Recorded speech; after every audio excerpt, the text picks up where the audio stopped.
Shalom. Shalom.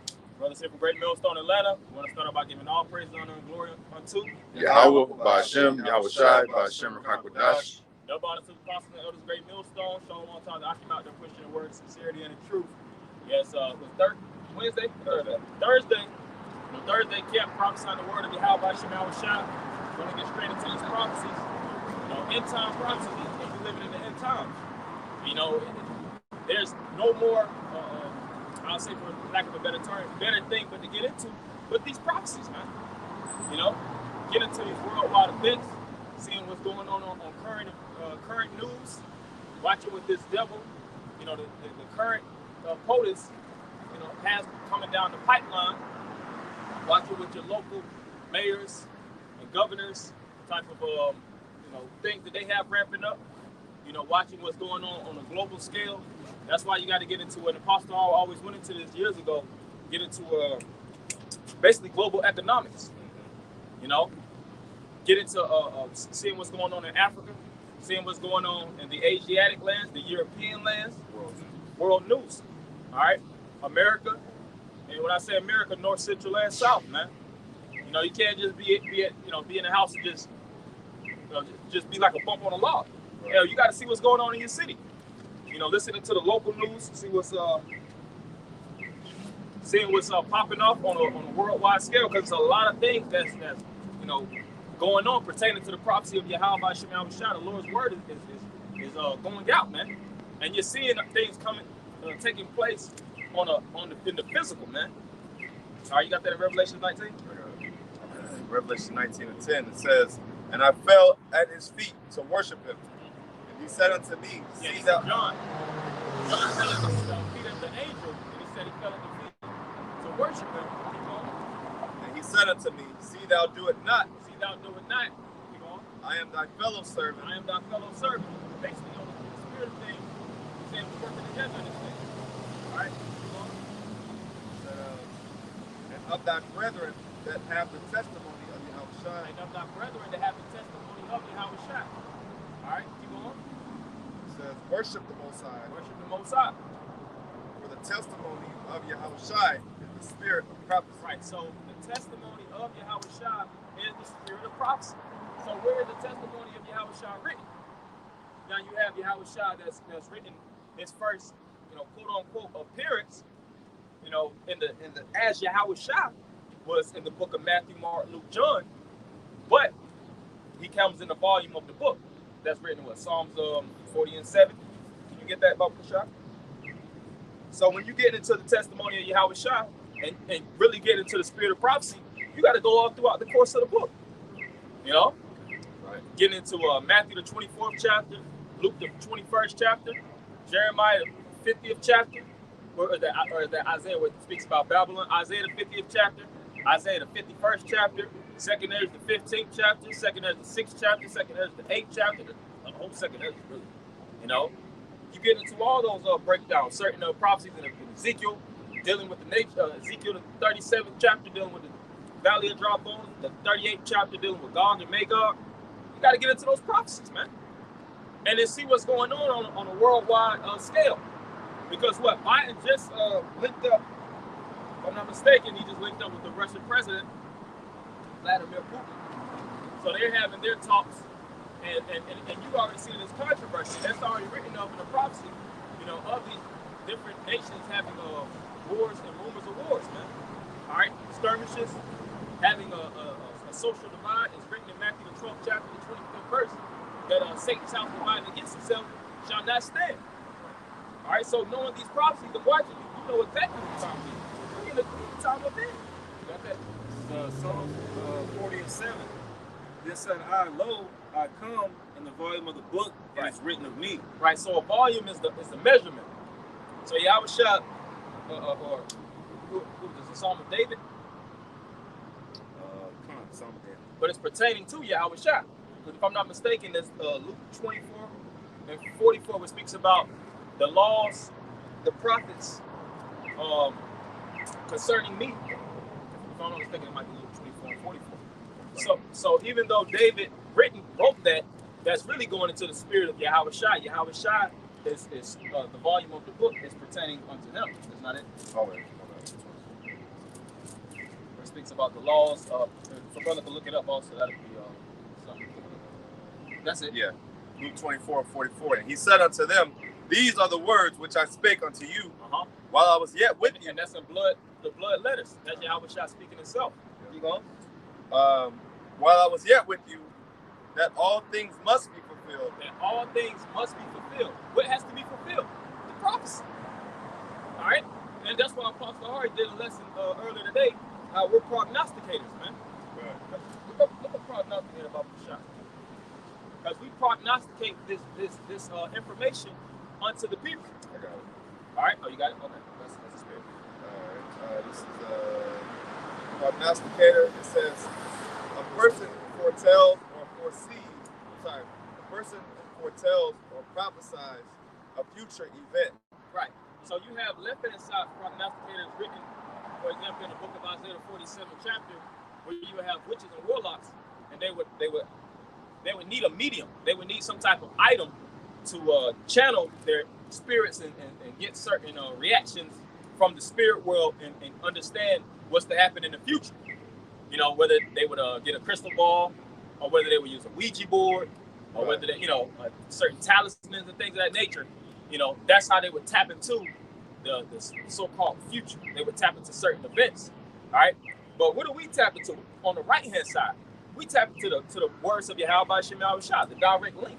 All right, because the prophets received the vision. All right, that's written. It speaks about the vision. All right, so they would get the vision. We'll go back to Luke 24, and we'll get yours.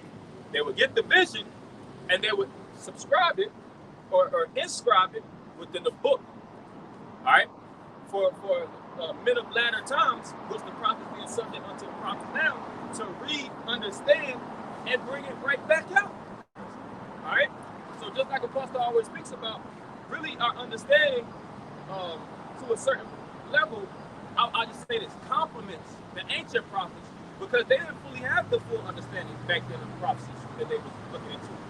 When Daniel was looking at that, was seeing some of those prophecies, and John was seeing those prophecies, and Ezra was seeing those prophecies, they were jacked up, and they can only explain it so much. But us brothers in the spirit and power of Yahweh Shem Yahweh Shah, thousands of years fast forward to today, we see these things clearly. That's why we can tell you the beast. We could break down the beast to you. We could break down Babylon the Great to you. We could break down the MOB. We could break down Revelation 13. We could break down the volume of the book. Because if you're in the spirit of Yahweh Shah, you got to be in the spirit of the volume of the book. You see? You got that? Matter of fact, still some on that? Yeah. It says, which were written in the law of Moses and in the prophets and in the Psalms concerning me. Right. So in order to really get concerned with Yahweh Shah and get concerned with Yahweh Shah's prophecy, you got to go to the law of Moses. What was the other one? The Psalms. It said, the Psalms. The Psalms, which we just read, that in Psalm 40 and 7. And the prophets. And in the prophets. All right. So what's that? The Tawara. You have the Torah. You have the Tanakh. Which basically encapsulates the whole Old Testament on top of the New Testament, because there's plenty of prophecies in there too. The prophecies that that Yahweh Shah was going through, you see that John later on started to add to the prophecies. That's why the Lord preserved John on the island of Patmos, and he started putting a lot of prophecies in his understanding when that angel came to John. All right. You said you had something you wanted to bring out? Yeah, this is Amos 3 and 7. Surely the Lord power will do nothing, but he revealeth his secret unto his servants, the prophets. Right. So the Lord said he would do nothing but revealing his secrets to the servants, his prophets.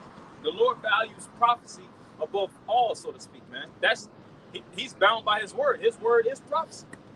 All right. And without prophecy, a lot of people would look at this word as null and void. But we understand, and it's even written, before things spring up, I tell you of it. That's what makes this word come in power. It tells you that in the book of, if I'm not mistaken, I think Amos, how the word wasn't just written, but it's basically written with power, man. You see? How is power being pushed out through this book? Through prophecy. through saying things that happen, that's gonna happen in the near future, you know, written thousands of years ago. And you can't go through the Kibra Negas, you can't go to the Egyptian books of the dead, you can't go to the Quran, you can't go into any of these Buddhist temples and go to these Buddhist priests, bald-headed ass Buddhist priests, meditate and get prophecy. You can't go to any of these books. You can go to the biggest libraries throughout the United States, man. You go to Alexandria, Egypt. You can fly all the way to Egypt and go through them books. They ain't got no prophecy in them, man. So prophecy is readily available to a house near you. The book of prophecy is all throughout every so-called Black, Latino, and Native American's household. But they don't understand prophecy because you have to be what? Taught by prophets. Well, it was a little bit more on that Luke 45. It says, then he opened, this is one more. It says, then he opened their understanding. Then he opened their understanding. That they might understand the scriptures. See? Yeah. And that proves that it's from the Heavenly Father, man. Mm-hmm. You know, because it says, surely the Lord will do nothing, but he revealeth his secrets. You know, so that goes to show you that this is something that's divine, that's given to you. That, you know, the Holy Spirit is not just, you know, distributed amongst all men. It's not just a common thing, man. You know, the Lord got to be dealing with you. Got to be supping with you. The Lord got to be supping with you. And that's the Spirit. I was thinking about the same thing. Really, and how does the Lord supping with you? Because he got angels that sup with you to give you this understanding. Now, it's written in Isaiah, the 6th chapter, the 9th verse, how you have literal angels that blind the minds of the masses of these people.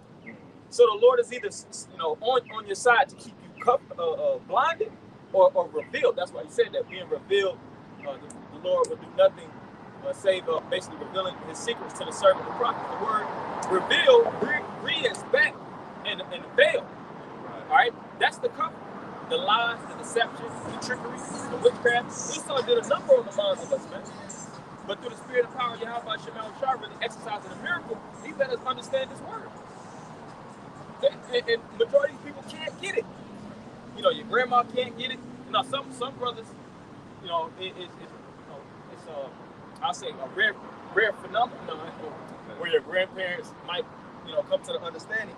But the general cusp of us as a people, your grandma can't get it, grandpa can't get it, majority of your kids can't embrace it.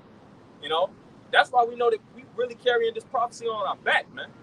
Right. You know, and really have to really, you know, be in the centerfold of this prophecy. You can't veer away from it because it's not given to everybody.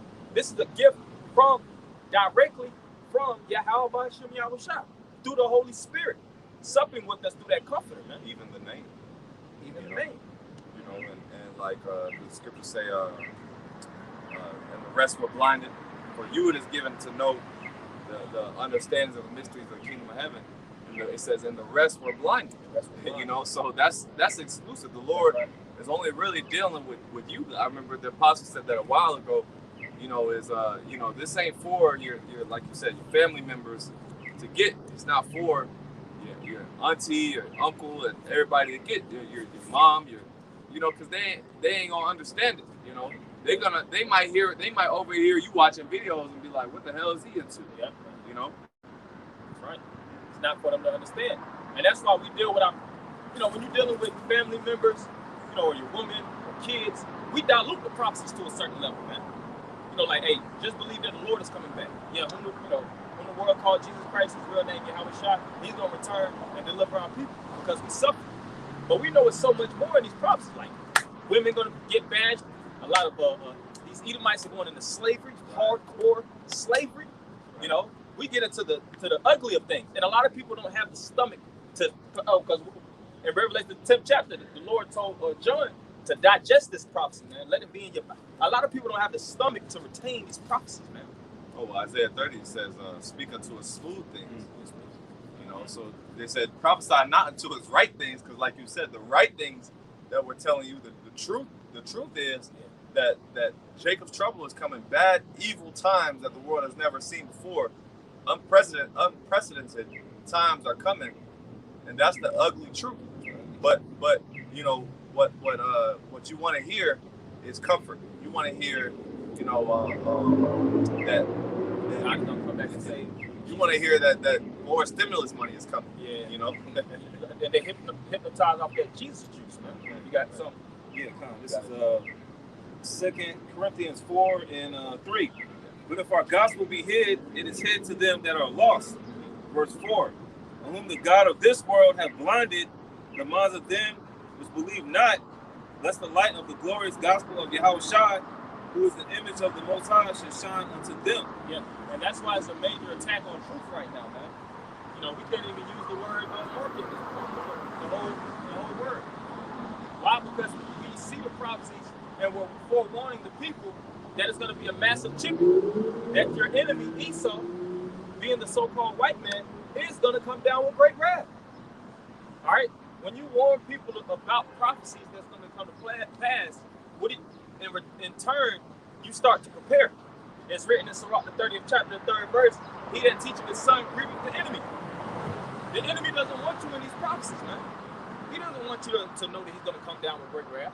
He doesn't want you to be hip with this NWO. That's why they're deleting pages that are phenomenal.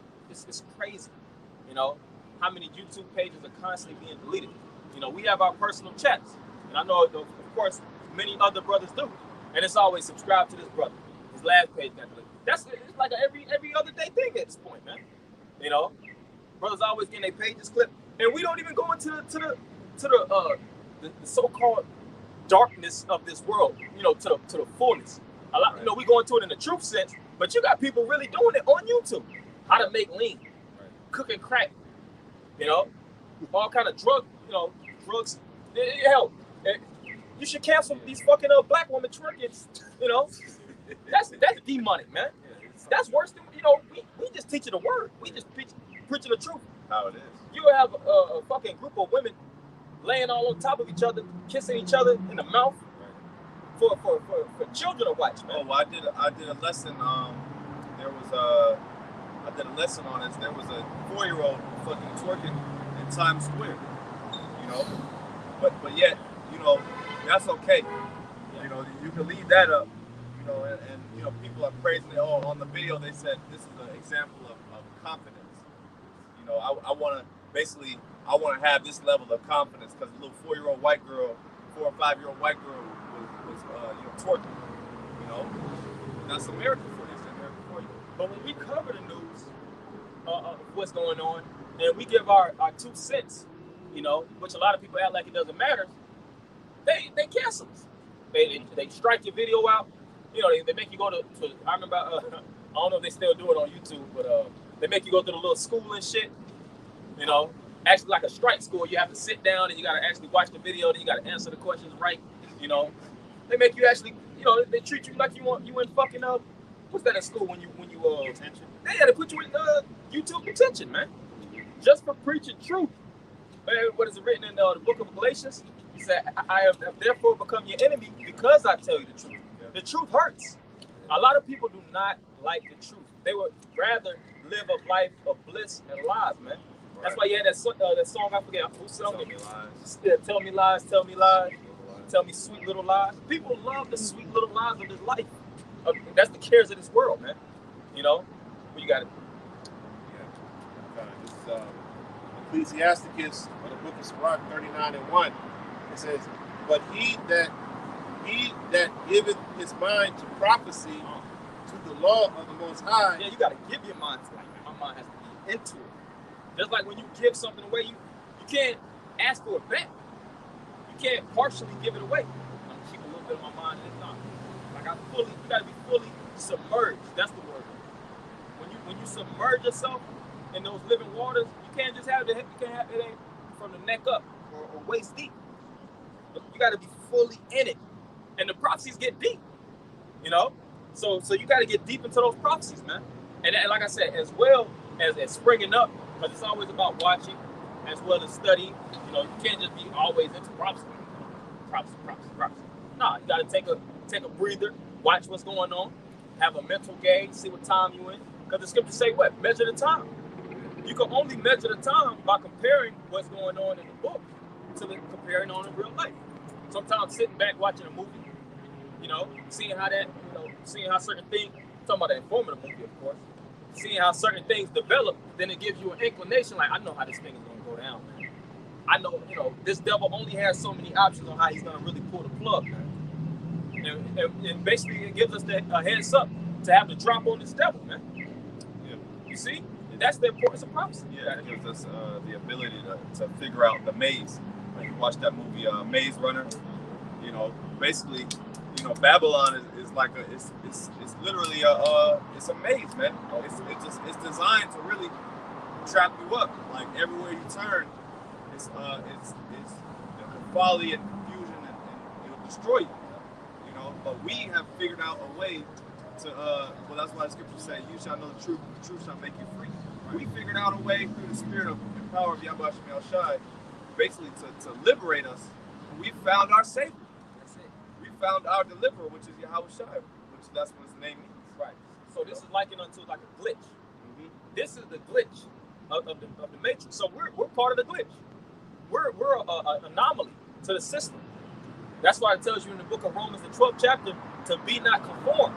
We don't walk after the formation that everybody else walks. It tells you that in also Exodus, the 23rd chapter, following out a multitude to do evil. We see everybody going this way. Guess what? We go the opposite way. Right. Everybody's partying, bullshitting, drinking to their heart's content, living off of the folly of this world. We in the house of mourning, man. Getting into the prophecies of these books, getting into these breakdowns, going into the Greek, going into the Hebrew, going into these different lexicons, getting the full, because that's what the ancient prophets would do. That's really a man, to be honest. That's the essence of really being a man. You get with wise men, like a spiritual think tank, man. Or a mastermind group, and you start getting to the understanding, and you start cracking the codes, and you teach it, man. It's a spiritual, each one teach one, and that's what puts this devil on in the corner, man. Like, oh shit, these men are raising up like minded. Figure it out. Yeah, they're dealing with order. They're fully subscribing themselves onto the book, constantly reading, constantly studying. They're not being swayed by the bait. Yeah, or the distractions. These guys are truly in the prophets. These guys might be the prophets. That's one reason why, which is all through the spirit. It's all through the spirit, but that's one reason you can say they haven't made their move, because they know what they're up against. In the end, if they do recognize that we're the prophets, then they recognize that we're dealing with power. They recognize that we can't just roll up on them. Yeah. We can't just roll up on them how we would roll up on some niggas. They're being very considerate of their actions. Mm-hmm. You got it, bro. Continuing on, I'm gonna start from the top. This is Ecclesiastes 39:1. It says, "But he that giveth his mind to the law of the Most High, and is occupied in the meditation thereof, will seek out the wisdom of all the ancients and be occupied in prophecy." Yeah. Want to say anything, of course? John, as the brothers were going into very eloquently, if you look at with everything that's going on in the world right now, you'll see we're living in prophetic times. So where should your mind be? The scriptures, it says, if you give your mind over to the Most High, you're going to be looking at the prophecies, looking at the world, looking at the prophecies, looking at the world, and you're going to have a gauge of exactly where we are, And that right there is going to dictate how you behave in this world right now. Because you're going to know that Yahweh Shem Shai is going to be on your ass, if you don't do. This is a clear indication of where we are and that the Lord is in complete control. That's it. That's it. It's 1 Timothy 4:13. "Till I come, give attendance to reading, to exhortation, to doctrine." Right. So this is Timothy. Paul writing unto Timothy, and he said, "Till I come, give exhortation to reading." That's why you got to read. Scripture speak about that in Revelation, the 1st chapter. Blessed is he that readeth. You can't have a book of prophecy and not read it.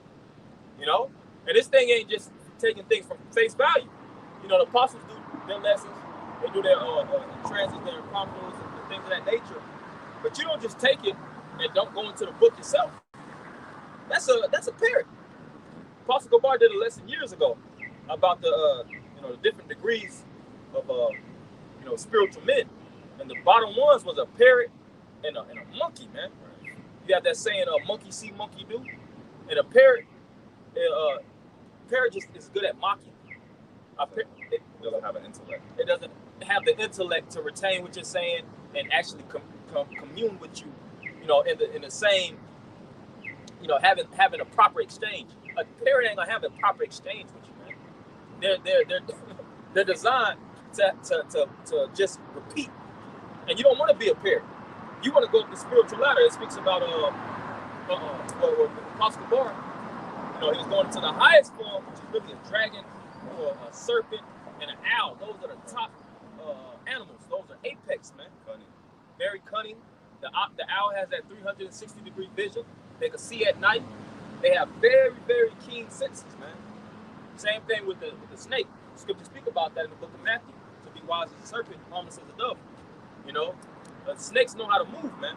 If I'm not mistaken, they're called tertiary consumers. Yeah. Which basically they're at the top of their food chain. Yeah. You know, ain't nobody really taking down owls. As far as, you know, in the animal. Ain't nothing like an owl or a hawk. You know, those are apex, man. So you want to be at the apex of yourself, so to speak. You don't want to just take things for face value, because it's written in the book of Acts. What is that?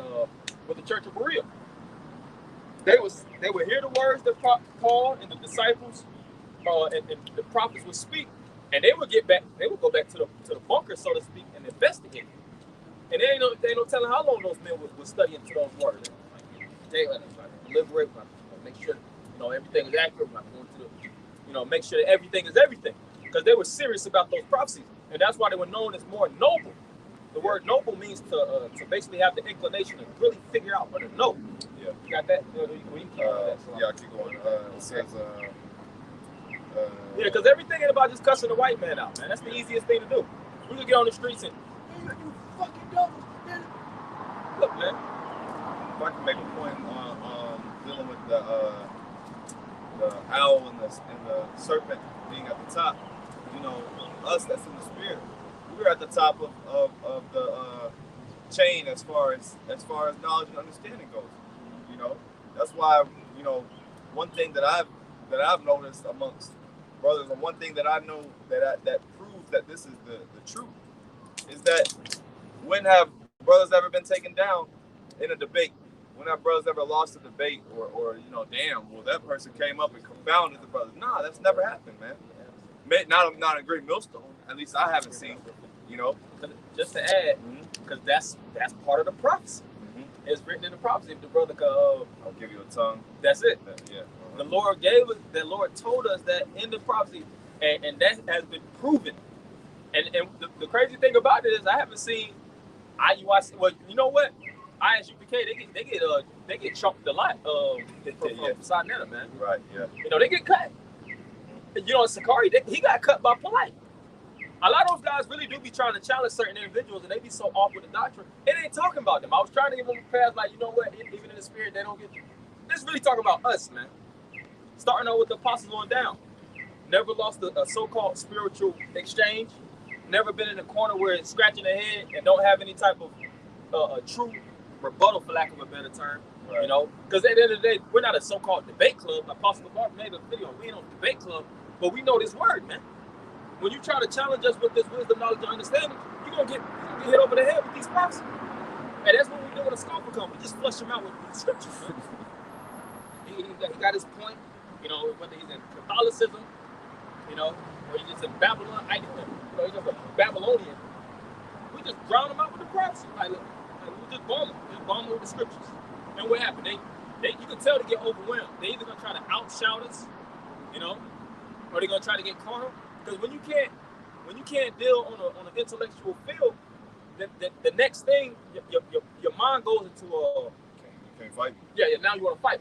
Your mind what's the word? I can't think of the right word. Yeah, basically divert. You know, defaults. And defaults to your fighting setting. Like, I can't be on that. Now, because they feel like they're in a corner. Now they got to defend themselves physically.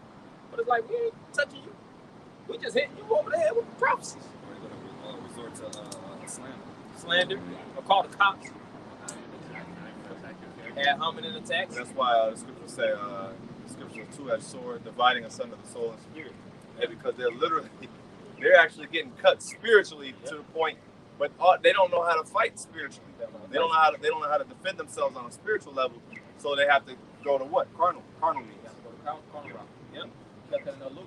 I got this one, Titus. This is Titus 1:9. Holding fast the faithful word as he have been taught, that he may be able by sound doctrine, both to exhort and convince the gainsayer. Hey, you going to it? Yeah. So, hey, we have to be. The scriptures say we have to be apt to teach. So we have to be in the spirit of the scriptures say contending for the truth. So we can't just be out here like, oh, I don't know.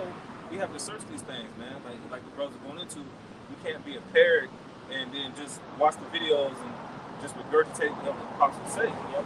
You know, we have to seek out these things for our understanding. So at the end of the day, this is for the elect. We're fishing for the elect. There's different mechanisms of fishing, man. It is, you know. So you have to be able to convince the gainsayers. Some of these people that are actually scoffers, they're actually going to start coming in. Yeah. And it's because they understand, you know, they might not fully understand it, you know, but they hear what we're saying, they see how bold we're standing, they see the confidence we're coming with. And as they see prophecy come down the pipeline, it's written like you just said, in Psalm the 110th chapter, the 3rd verse, that many shall be willing in that day, man. All right? So just like you, being apt to teach. The scriptures speak about that, you know, being always ready to give an answer. I got that right here. You said, oh, you got that with the app? Oh, okay, what about that? Okay, fine. This is 1 Peter 3 and 15. It says, but sanctify the Lord in your hearts and be ready always to give an answer to every man that asketh you a reason of hope that is in you with meekness and fear. Yeah, so you got to be always ready to give an answer. What is Babylon the Great? Where is Babylon the Great? How is America Babylon the Great? You know, who is Esau? Where is Esau today? All right. Who is Amalek? Can you break down the Ishmaelites for me? You know, are we Africans? We've had all these questions, man. You know, who are the Israelites? Break down the 12 tribes chart. Give it, you know, break down the 18 nations. You know, what's Yahushua born a virgin? These are a lot of, you know, the amount of questions is very, very vast. But when you understand the fullness of this book, you can answer all these things, man, easily.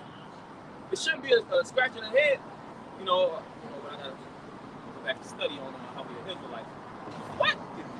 You're supposed to be, you're supposed to be, and the scriptures speak about being persuaded in your own mind. When you come into this thing, you know, that's some of the first things you gotta get into. You know, am I truly an Israelite? You know, I gotta really be persuaded in my own mind to understand that I'm an Israelite before I really get into dealing with these.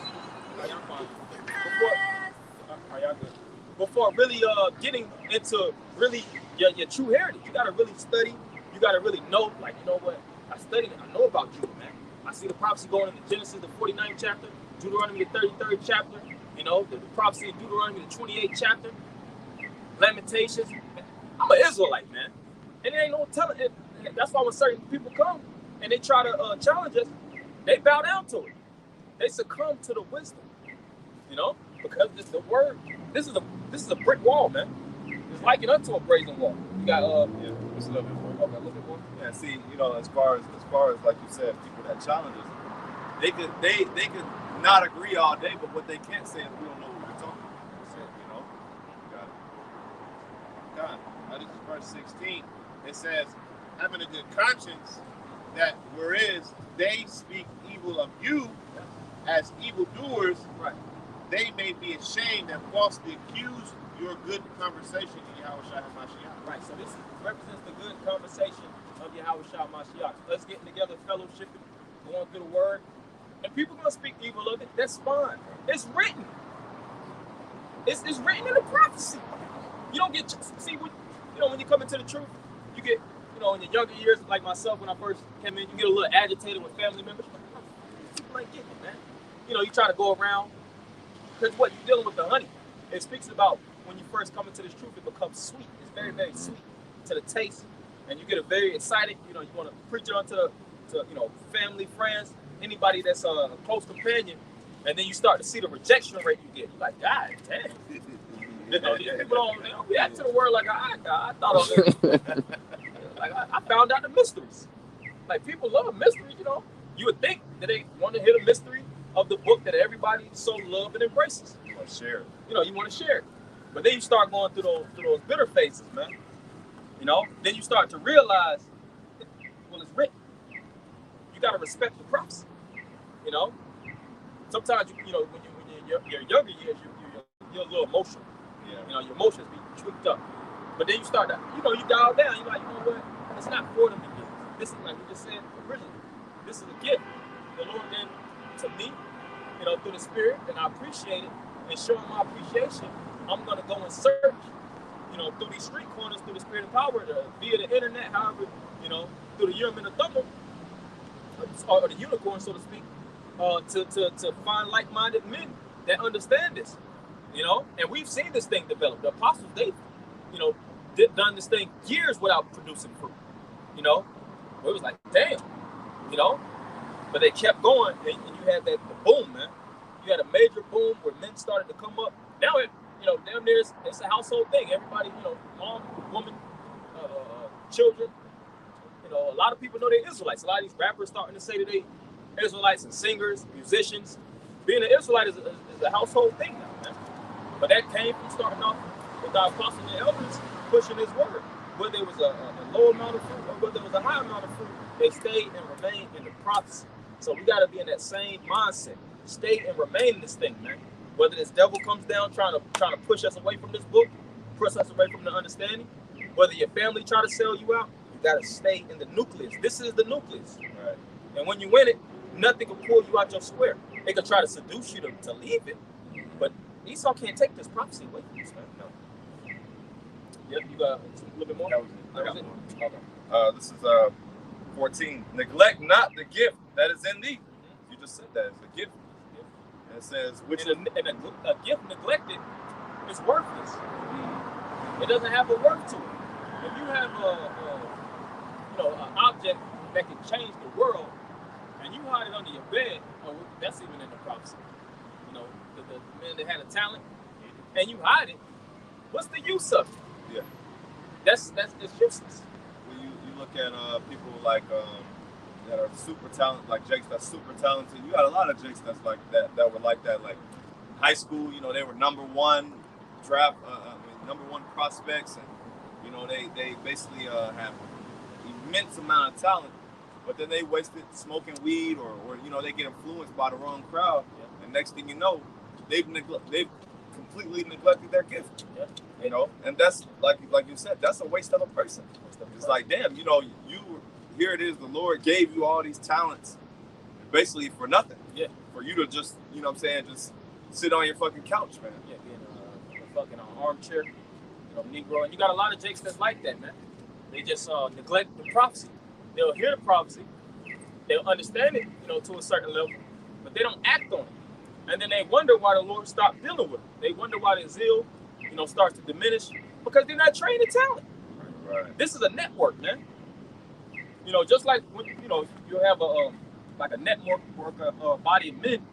Whenever you isolate yourself and you don't exchange your gift with the crowd, you no longer you really cut yourself off. It's like burning bridges, and you can't get what these individuals have because it's exchange, man. Like right now, what we're doing, this is a synergy, man. It's synchronized energy. This brother's bringing this out. This brother's bringing this out. It's not this on camera. You know what I'm saying? That's how the Lord works. It's not a one-man show. All right? So that's what the Lord is raising up. It tells you that in the book of Zephaniah. Gather yourself together. The Lord is gathering a nation.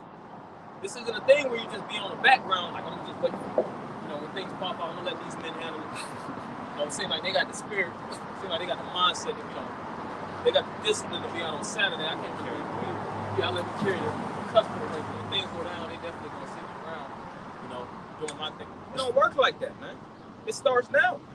The scriptures say, work out your own salvation. Work out your own salvation. You know, like, you know, men, you know, each and every one of us, we have to carry our own weight and you know, be able to all be leaders, man, because hey, we don't know what type of scenario that we're gonna be placed in in the times of trouble, man. That's right. You know, brothers may be by themselves. Brothers may be, you know, you might just have one brother with you, or whatever. You may have hundreds, if not thousands, of people following you. So it's like, you know, you have to, you know, carry your own weight as a leader.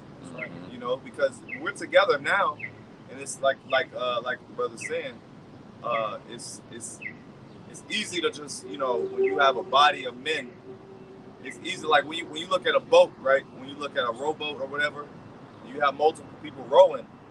Let's say it's 5 people on the boat, 6 people or whatever. One person not rowing, okay, no big deal. Or you know, you still moving. Yeah. But you know what I mean? Like, okay, now, you know, if everyone had that mindset, like, oh, well, you know what I'm saying? Well, then the boat wouldn't go nowhere. Hey, that's a beautiful analogy point that you use. Like if you look at people that do canoeing or like you said, boating, if it's 4 individuals and they got both, you know, each corner, you got one man that's not pulling his weight. That's dead weight. Because first off, your weight is holding the boat down. So they're working harder. So now these 3 men got to work that much harder to keep up when you could be pulling your weight, and it's all about momentum. Yeah. You know, that's why the Lord pushes a lot of guys out that's not doing work, man. This is a work program, you know, spiritual work program, man. And it's true. You got to be putting in some type of work, some type of field of action. This is a prime example. Hitting these streets, getting with brothers, fellowshipping, reading, breaking, you know, getting into these breakdowns. There's a lot of breakdowns. There's a lot of stuff that you could get a full, you know, grasp on pertaining to this book. You know, we haven't completed prophecy. We're still living in it. And we got to fully, you know, we always have to go back into these things, man. Yeah. You know, research. You know? But let me get a few more and I'm going to switch out with a brother. It says, meditate upon these things, give thyself wholly to them. That's beautiful. Meditate. Meditating is a very, very important piece to your walk. Taking a step, like I said, you always got to take a step back and breathe. You know, think of, ponder. You know, get certain things, let prophecy and let this understanding rest within you. Knowing how to move, like it says, knowing the time, it's high time to awake out of sleep. When you know the time, you re-register like, should I be moving out here, man? I can't be moving like I got fucking all day to be playing around. I can't be playing like Jake, man. You know, this club and this club, wait for this. It's all a waste of time, man. The scriptures speak about buying your time back. We don't borrow time, you know. This devil finna move, and when he hits the ground, he's gonna hit the ground running. And we understand how this man moves. He puts all this stuff to just keep us off our track, man. All these fucking video games, there's always some new. And the concept gets old, man. He's a one-trick pony. Right. You know, he's always recreating the same video games. You know, a lot of these movies are outdated. He just keep re-updating them with new, you know, cinematics and graphics, whatever. It's always some social media challenge. There's always some new social media challenge. They got people on the frenzy. You know, now everybody want to prop their phone up and do the fucking bullshit. You know, a lot of jakes get caught up in that shit, man.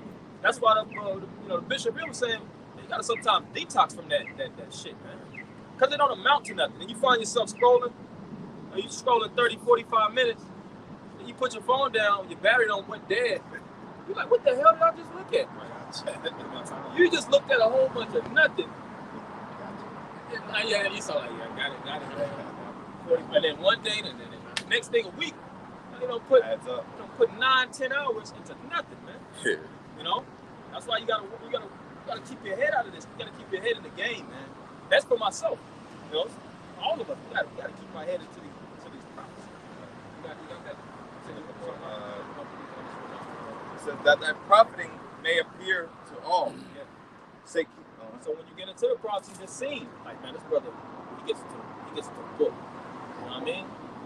He's not always in his hand. He's not always the guy, you know, face of the city. You know, or just that nigga in the street. You don't want to be that, man. You want to be known as like, you know what, that man, he lives a moderate life. He's not a, you know, extreme socialite. You know, he gets into the book. You know, of course, everybody has their own day-to-day activities. Some brothers are in environments that cause them to be more social than others. But you're not going out your way to be the man of the South, man. You ain't trying to take the T.I. title. You know, be the king of the South. Right. You know, the king of Georgia. You know, you trying to live up to that title. You're trying to take pictures with the baddest. You know, you're trying to, you know, pop bottles with the best of them. The Lord ain't dealing with that spirit. You got to be living a moderate lifestyle. And really, if you want to be extreme in anything, you want to be extremely devoted to this book, man. You know, devoted to this understanding. Now, of course, you have your side hobbies. You know, you have your, you know, you in the flesh.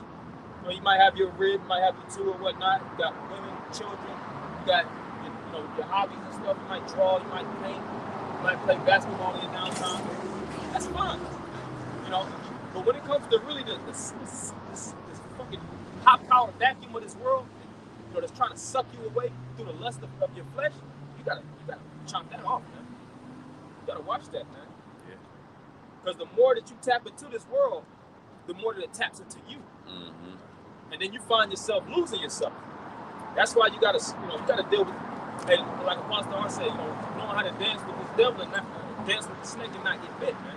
Right. You know? Knowing when to time out, like, you know what? The world's starting to get, you know, starting to pull. I gotta fall back from this stuff. Yeah. You got it. It says, and that's the way to give yourself hope. Because you gotta fully be, you know, fully wholly invested into this book. Can't be a partial, you know what, I got a little 20% of my, you know, income in this book, but I got about 60 in the world. Nah, you gotta be fully in this, man. All our eggs are literally in this basket. You got take heed unto thyself and unto the doctrine. Continue in them, for in doing this thou shalt save both thyself and them that hear thee. Right, so this word comes with empowerment because you have the ability. You're not no longer disabled by the ways of this world. You have the ability to save yourself and people that hear you. That's power. The Lord has gave us a level of power, and with that power, we have to you know, develop it, build with it. Man, the Lord gave me this as a gift. You know, this like you watch these different Greek mythology movies and stuff like that, and you'll see like Thor's hammer. That was a gift from the gods. You know, or you'll see certain you know, trinkets or whatever, certain weapons that are like a Wonder Woman, or, you know, some of these superheroes got these certain weapons that come from the heavens. This is a gift from the heavens, man. You know, this is the gift from the Most High Himself. So with this gift, we have to treat it as if it was a gift. This was given to me first and foremost. But with this gift, I show my appreciation by doing what was necessary for this gift to increase. I'm going to increase this gift, and I'm going to give this gift to others so that they can increase the gift. You said you're going to say something? You got it. Deuteronomy chapter 6 and verse 4. Hear, O Israel, the Lord Yahweh, our power is one Lord. Verse 5. And thou shalt love the Lord Yahweh, thy power, with all thine heart, and with all thy soul, and with all thy might. So it's about giving yourself fully into it, man. With all thy heart, with that mind and soul, with all thy might. And that might represents your strength. We're in our youthful age. The scriptures speak about having the scriptures speak about having strength in your youth. As a man in your youth, you know, you should be getting into this wisdom, man. I seen the video with Judge Joe, and I posted it with brothers. And Judge Joe, it was a badass point. I ain't gonna lie. He's like, man, and you know what you should be doing. He was talking to Kwame Brown. He said you should be figuring everything about everything, man. You know, being like a supercomputer, really studying, figuring this stuff out. Because he's a judge, so he's all about, you know, development, understanding. He loves wisdom. Yeah, he's a man that is very, very devoted to understanding. You know, he gets into psychology, he gets into all these different brain studies and stuff. But when he was talking to him, I was like, no, that's some true stuff, man. He said you should be knowing everything, trying to get into everything about everything, really learning this thing. He said because you start to know how to jack these jokers up, man. He was talking about these individuals that be coming against the platforms, you know, that these guys be building. He said you know how to jack these jokers up, and you learn how to set booby traps, man. You get more, you know how to weaponize your wisdom, so to speak. Right. You know how to put certain things in place to see if somebody's playing you. and you started. The scriptures speak about how wisdom is better than weapons of war. You start to know how to use your wisdom like a weapon, but you don't use it to corrupt or to manipulate. You use it to protect and to defend. This word is likened unto a shield. It's likened unto a sword. It's likened unto a warlike equipment in Ephesians the 6th chapter. But you don't use that to assault your brother. You use that to protect and defend your nation. That's what this thing is about. You got it. You got the last one. You got something you want to bring up? Yeah, this is 2 Ezra 9:1. He answered me then and said, measure thou the time diligently in itself, and when thou seest part of the signs past, which I have told thee before, then shalt thou understand that it is the very same time wherein the highest will begin to visit the world which he made. Right. So that's also written in the book where it said it's cut off in like 12 parts, I think. The world was cut off in like 12 parts. Yeah. That's it. Second Ezra, the world was divided into 12 parts, and the 10th part of it has passed. The 10th part, and we in the end of it. That's how you know we in the end. They can't get no more worse. We live in it's a reason why it's called Generation Z. See? The food, it can't get any more jacked up, which is that we're still trying to jack it up. You know? The guys can't get no more gayer, but they managing. Everything I'm trying to say to top it off, it is still going up. Yeah. But we're at the end. That's the point of the matter. Yeah. We see clear as day, we are at the end. We're living in a culture where men and women don't even really get it. They don't get along. There's really no type of true relationships. This is the end. We're in the last days. You got If I can say the last hours. one thing, a candle always burns its brightest when it's about to go out. You know? See? So he said, they can't top it. Well, they about to fizzle out. That's it. About to fizzle out. And see, it's a new kingdom that's on the rise. And it's starting right now. The scriptures speak about don't look, you ain't got to go South America. We're going to find a new kingdom on. Nah. It tells you that in the book of Luke. You don't look low here or low there. It says it starts within. We're building, and it starts with the mindset. You see? Where the kingdom goes into the house of the king. The house of the king starts with his mind, man. You can't run a kingdom physically if you ain't got the right mindset. So the Lord is, the Lord working on our heads, man. That's why you gotta, in your downtime, you should be your own building project. You should really be it to yourself, to be honest. You got a lot of people that's depressed, they see that, they don't get a lot of likes on social media, so that throws off their perception of who they really are. Now they want to, go to the gun store and turn their own TV off and shit, man. F all that, man. You should be really like, hey, you know what? I'm about to build my people. I'm building myself up, man. You gotta be into yourself. I gotta tweak. I gotta fine tune myself. Gotta groom myself. Make sure that I'm on point with this word. Work on my health. Work on my, physical fitness. Work on my mindset. Just develop. That's what the word develop, I think, goes into like unraveling. Because it's the opposite of enveloping. Like an envelope is something that's closed. But when you develop, you start to, bring out the true divinity of oneself. That's part of that education. Educating yourself, growing in this wisdom, knowledge, and understanding. That's a little bit more now. Verse 3. 2 Ezra 9:3. Therefore, when thou shalt be seeing earthquakes and uproars of the people in the world, and we seeing this going on. I just posted today, Australia, they're going through a rat crisis. Wow. And it's killing off all the crops, and it said it's leading people into cannibalism, man. So we're seeing natural disasters on a divine level. A lot of these different cities being knocked down by whether tsunamis or earthquakes, typhoons, and things of that nature. It's all kind of tornadoes. Natural disasters never stop. You go on the internet and see what's going on. What happened this month, what happened this week. So we see that these prophecies are coming to pass, and they're coming to pass on a major level. Because it said in the book of Matthew, the 24th chapter, that it's earthquakes in diverse places, certain places that you wouldn't even think, you would have that type of seismic activity. Keep on. Last verse 4. Then shalt thou well understand that the Most High spake of those things from the days of before thee, even from the beginning. So it puts you in a mindset like, damn, I understand exactly what time we live in. This devil can never pull the veil back over our head and make us disbelieve in this book when we're seeing it played out.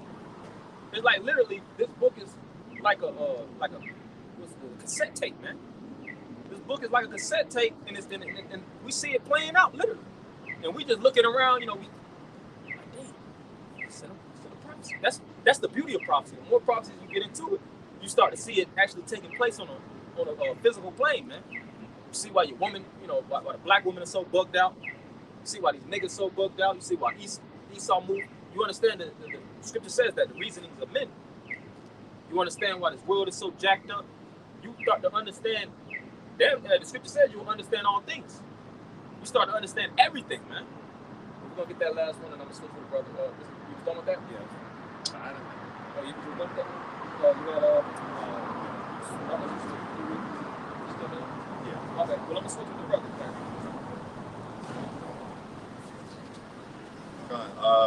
Let's get Romans 13:11. Yes. So just continuing the brother spirit, as he was beautifully bringing out, which is, hey, we're in them times, man. We're in them times where, basically, our mind should be heavily involved with prophecy, with, like we brought out, meditating on these things. Being sober-minded. That's what the scriptures say. Being sober-minded. And even amongst myself, this is the spirit that bros should be in. So let's get that Romans 13, and then get also get go ahead. This is Romans 13:11, and it reads, "And that knowing the time, that now it is high time to awake out of sleep. For now is our salvation nearer than when we believed." Yeah, because the brother even quoted it. Now is high time to wake out of sleep. All right.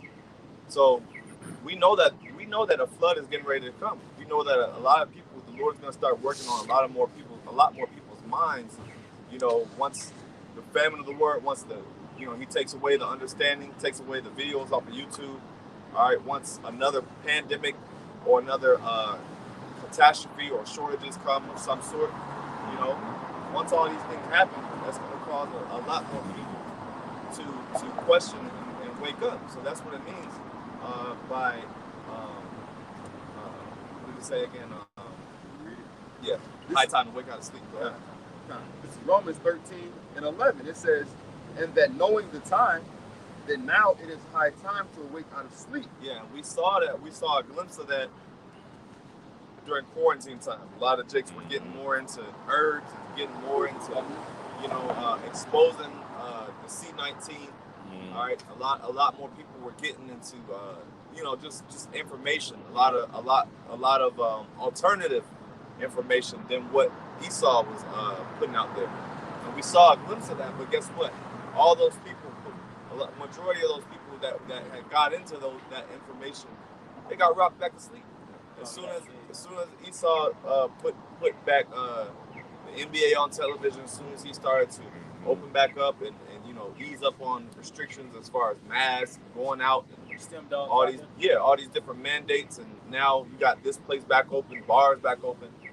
That caused people to basically go back into a state of delusion and sleep.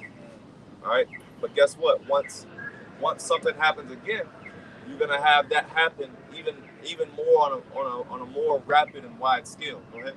Continuing on, it says, "For now is our salvation nearer than when we believed." Yeah, and it's near, man, because hey, when we first, I say before we even woke up to this truth, and that the fact that we were Israelites and end time prophecy, all right, we didn't, none of us even thought, that this was the end of the world. I mean, you may have had some brothers that, kind of, before they really got into it, they kind of knew that it was the end. They kind of had that sense, but ultimately, it's nearer than we ever would have thought, man.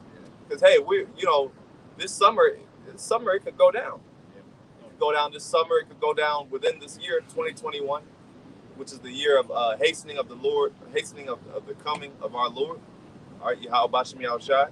All right, so it could very well happen this year. It could happen next year. But we know, through signs and through like the brother was going into prophecy, we know the times prophecy gives us a good indication of the time that we're living in, and we know we can say confidently that this place ain't gonna go on another 100 years, another 50 years. It can't. It ain't got it. Go ahead. Romans 13:12. The night is far spent, the day is at hand. Let us therefore cast off the works of darkness, and let us put on the armor of light. Right. So yeah, we gotta put on the armor of light and cast off the works of darkness, which, like the brother said, we gotta remove those darkness, those dark ways about ourselves. We can't move in darkness like the rest of the people. Right. The Spirit is starting to bring out or push us really separating ourselves from the world. Okay. Abstinence. All right, which abstinence basically means was the same thing as temperance, which is basically doing away with certain things, separating. That's what the word holy means. Holy meaning separate. So you're actually consecrating yourself from those that are unclean. And these people are filthy, man. Yeah, they're full of sins. The doctor said, yeah, it's a beautiful point that you have put. Because when darkness and light come in contact, one usually eclipses the next. In most cases, depending on how dark certain things is, of course the light will still shine, but it can be smothered. You wanna be around. If you're in the light, you want to be around people that's of the light. Yeah. Light complements light. Right. Darkness does not complement light. It works. It works in against it, so to speak. Right. Yeah, and going into putting clean things. Well, first of all, you don't put your clean clothes with your dirty clothes. You take your clothes out the wash, and you get a whole separate hamper for those clothes. So same thing with even that even goes into the idea of quarantining. All right, what's the idea of quarantining? Is taking those that are sick and diseased and separating them from the rest of the population. All right, so it's a simple concept, and we have to be in that same mindset of really separating ourselves. And brothers do. But it's gonna be even more so the more, and brothers been bringing out. We're in some. These past few weeks and months have been very heavily demonic. The energy out here in this world has been heavily, these vibrations are heavy, man. You got more on that? Two more verses. Yeah. Romans 13:13. Let us walk honestly as in the day, not in rioting and drunkenness, not in chambering and wantonness, not in strife and envying, but put ye on the Lord Yahushua HaMashiach, and make no provision for the flesh to fulfill the lust thereof. Right, and it says, walk not in wantonness, which wanton means having wandering eyes. And it says, walk not in what? Not in rioting and drunkenness. Rioting and drunkenness. And these people are spiritually drunk. What does that mean? That they are just, going with the flow in the world.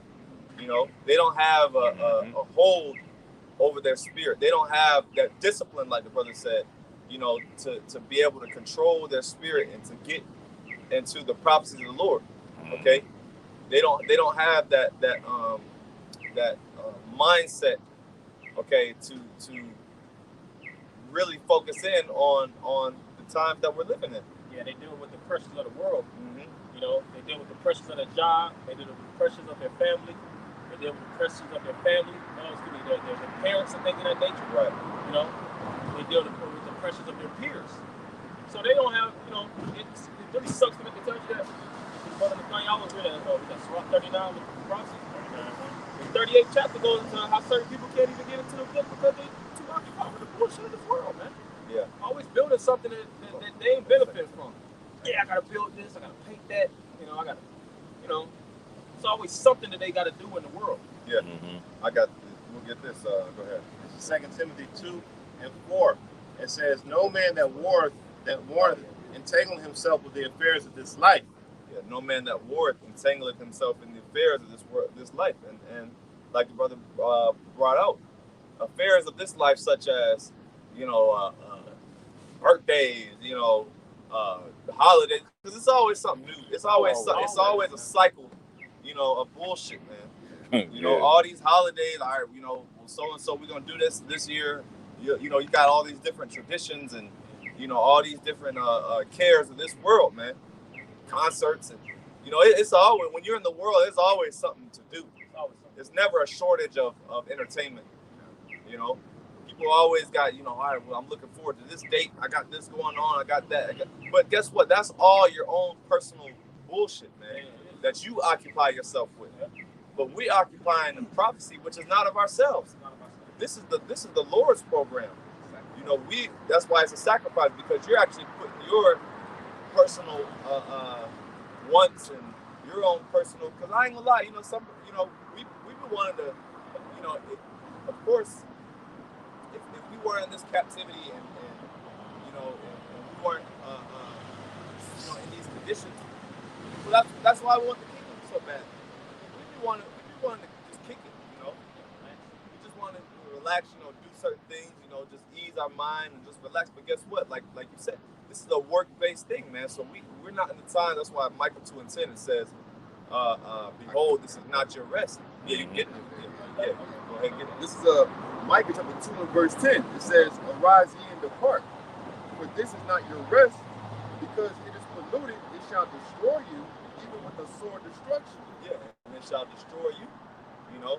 And none of us are above this world to where we can't be taken out the truth. Right. And it says it shall destroy you. This is not our rest. We've seen it get the best of them. Mm-hmm. Yeah, oh yeah, we've seen it get the best of them. Men that's been around for 10 plus years and be able to pull scriptures out like this. But that's why Yahweh Shai gives examples so that we can keep that fear. All right, so that we can keep that edge, like the Bishop of Tazwan said. That edge, basically meaning, always, always on your toes, man. Always on your P's and Q's. Always basically on like he said, the edge of that cliff, man. Because comfort is really the enemy, really, and that's why we always bring out that you're warring against yourself. Because, hey, it said, no man that warreth entangleth himself with the affairs of this life. Now, I just brought out that the affairs of this life are personal things that you want to do. Mm-hmm. All right?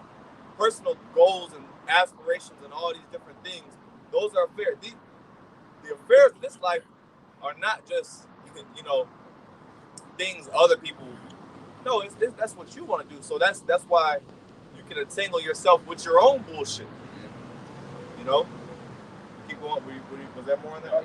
Keep going. Another word, like when you think about affair, I was thinking about like when women women have a affair, so they'll step out of their relationship and do, like you said, do something they want to do. That wasn't contracted in a marriage, and that's why we know that Esau's judges and his whole system is corrupt, because when women and men marry, they're supposed to go off of their vows. But when you have an affair, you basically broke you disannulled the contract, so to speak. Yeah. But I say all that just to say, like, for an example, you can't be having affairs outside of this word.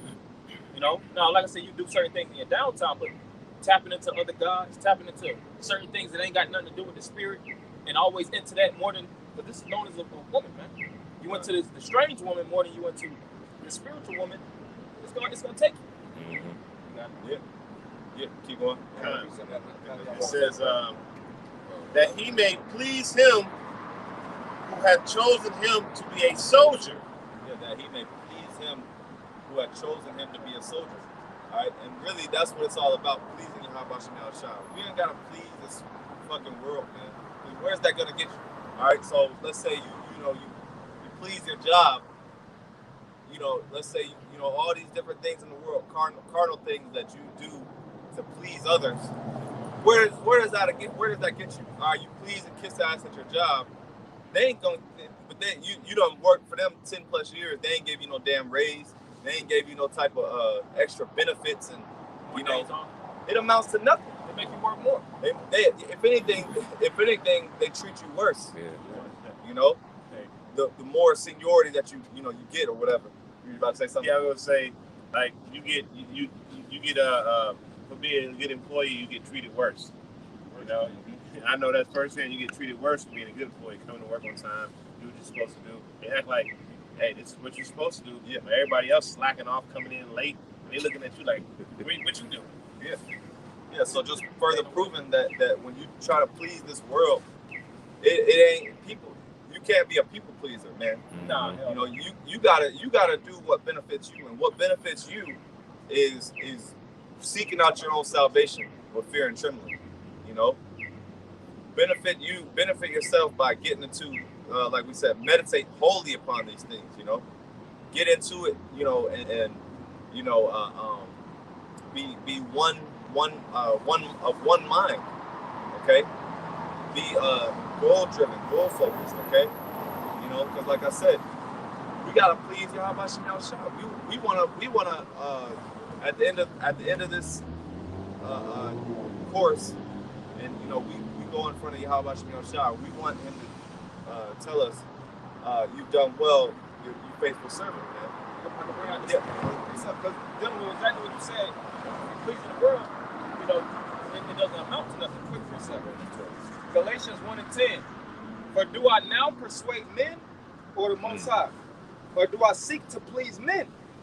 For if I yet please men, I should not be the servant of Yahweh Shah. Yeah, so when you try to live your life just being, you know, Mr. Nice Guy, you see nice guys finish last, man. You grow up and educate yourself like that. It don't work like that, man. You're trying to save the fishes and, you know, you wear yourself thin. You stretch yourself thin because this world is not no pleasing. It's like a gaping hole. Yeah. It's like a sunken pit.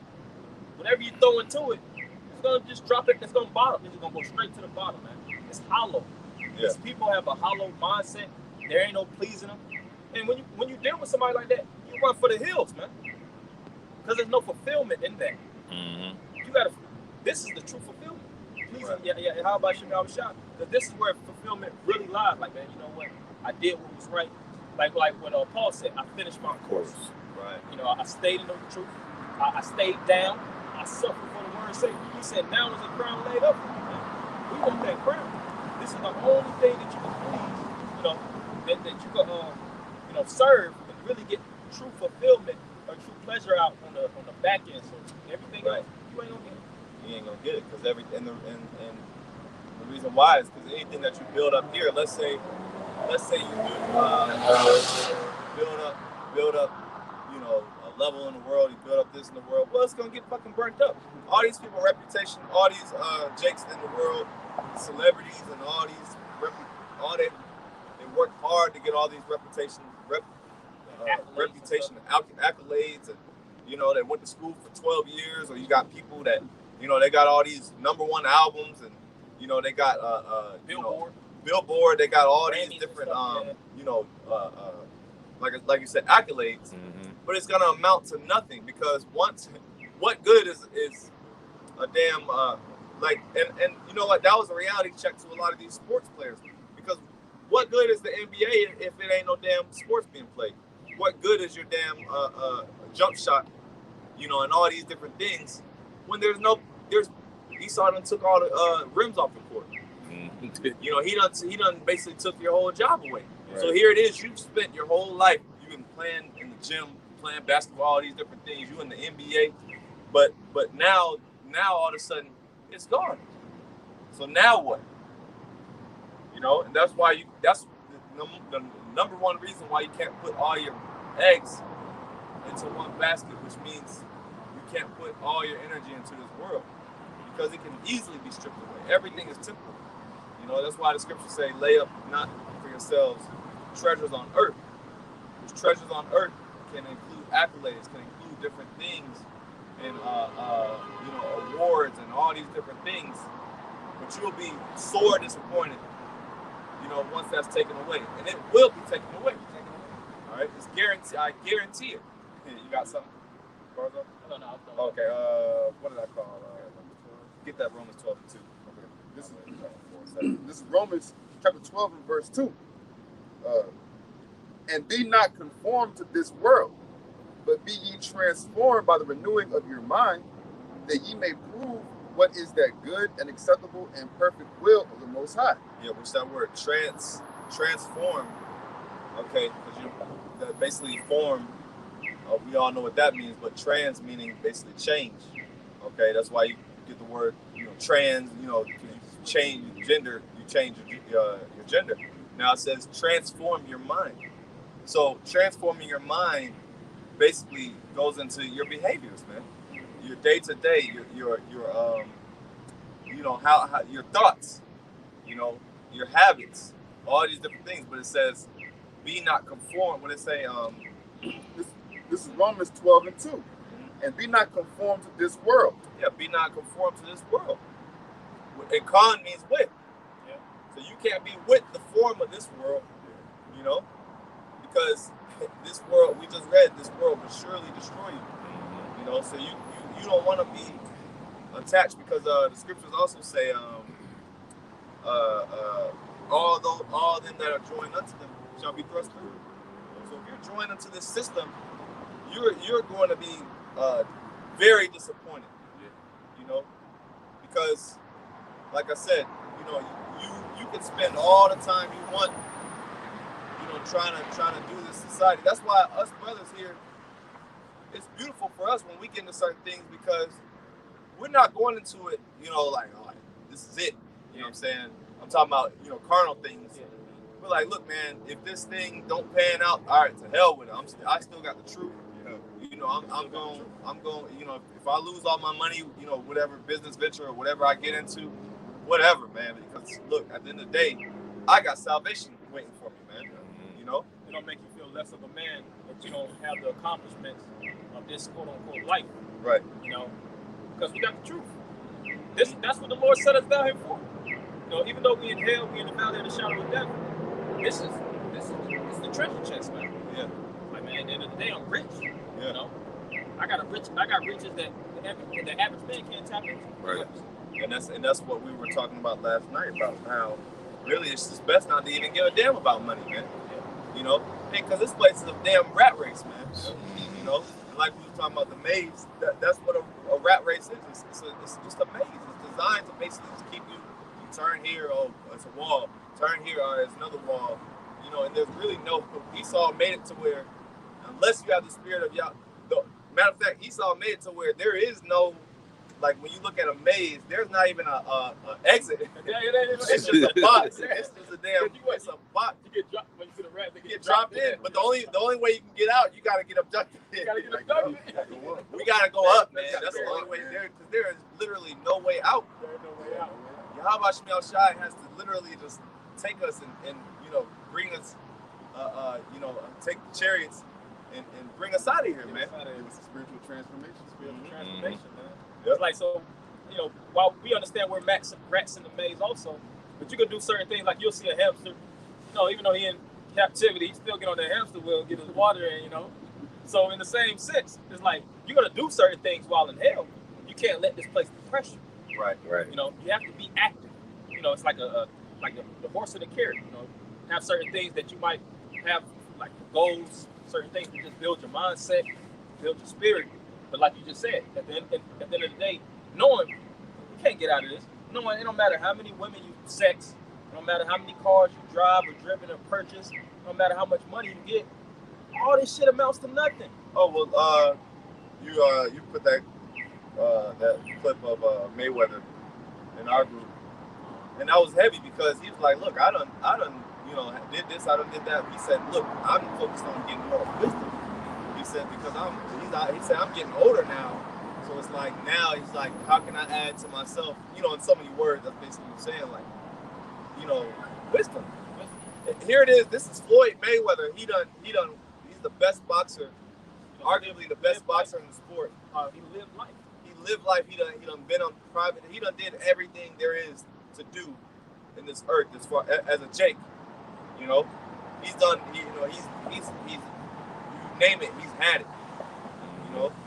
But he gets to his 40s and 50s, and he's talking about wisdom. That's how you know that proves that wisdom is more valuable than all of these different things, man. Same thing, like I said, too. A lot of these Jakes, they grow up, they start to develop, and they start, because when you get older, the flesh breaks down, and you see you can't really invest yourself with the pleasures as you used to, and the pleasures You can't move like how you. Yeah. You can't move how you used to, and you see the pleasures. You already did the stuff, man. You know, going to TGI Fridays, you know, it ain't the same as the first time. Not excited. You know what I'm saying? Or you know, you go to these restaurants, you know, ate it 1,000 times. Like, I done ate it. I done did it. You know, I done drunk that liquor. I done had sex with these. You know, I done did these things. It starts, like you said, it really gets to the point you're like, man, it's about the wisdom. It's about the spirit of things. A lot of these jakes are tapping into that mindset. Like, look, all this shit don't really amount to nothing. Mm-hmm. You got it, bro. Yeah. Just what you're saying. Was that it on that?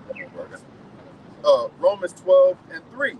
For I say, through the grace given unto me, to every man that is among you, not to think of himself more highly than he ought to think, but to think soberly, according as the Most High have dealt to every man the measure of faith. Yeah. So number one, it says, don't think higher than you ought to think. So don't think with a proud mind. You know, conceited. You know, yeah, like you said, conceited, and you know, just like I'm the shit, man. Hey, because really, none of us, like I said, none of us are above this world. All of us can be taken out. That's why you gotta have further reasons why you gotta have that edge. Yeah. All right, because you can allow yourself, you can basically destroy yourself by getting comfortable, by constantly pleasing the flesh. If you do that and like you said, constantly getting into the folly, not doing your responsibilities, then hey, the Lord can find someone else to replace your lot, to replace your office. So that's why we're all in the position we all should be in a position to move further and push beyond and always like you said, don't occupy yourself with things.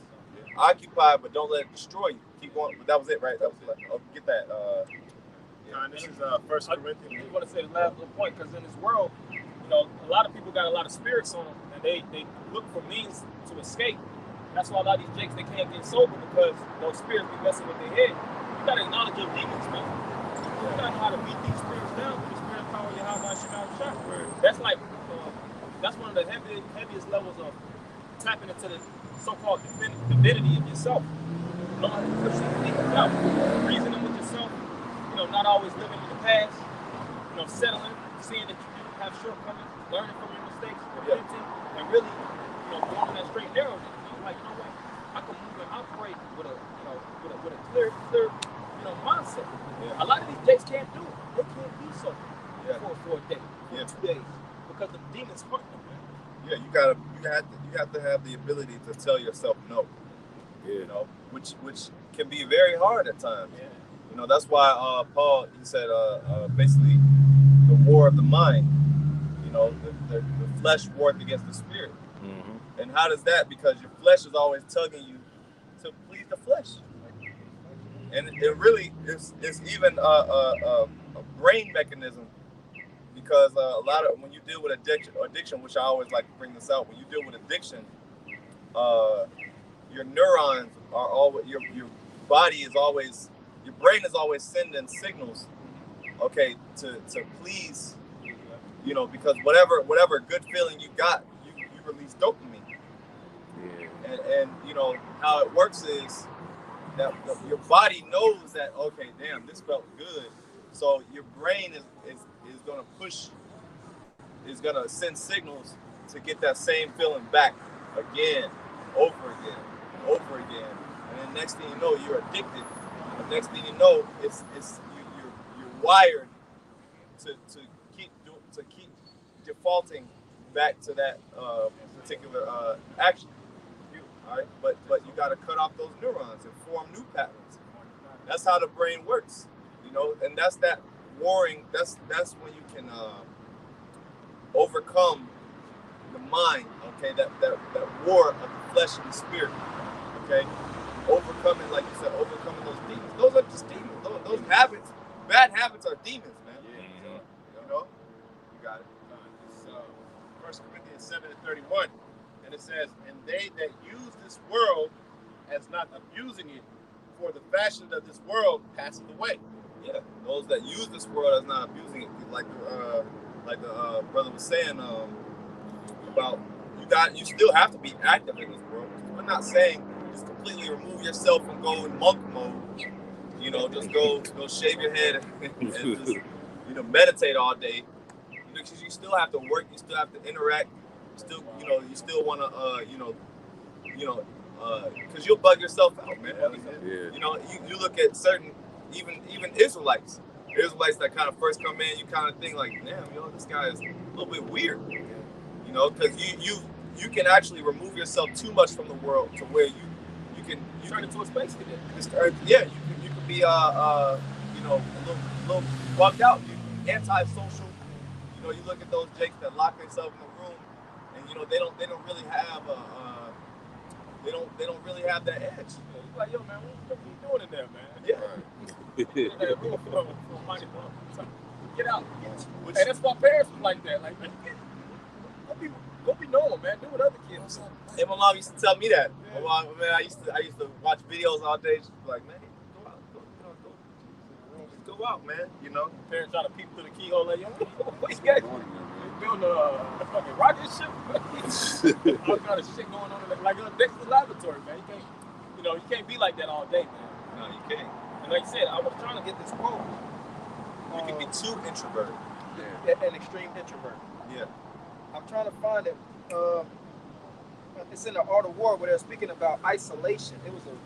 It's a beautiful point where he said it's written basically, don't over isolate yourself. Right.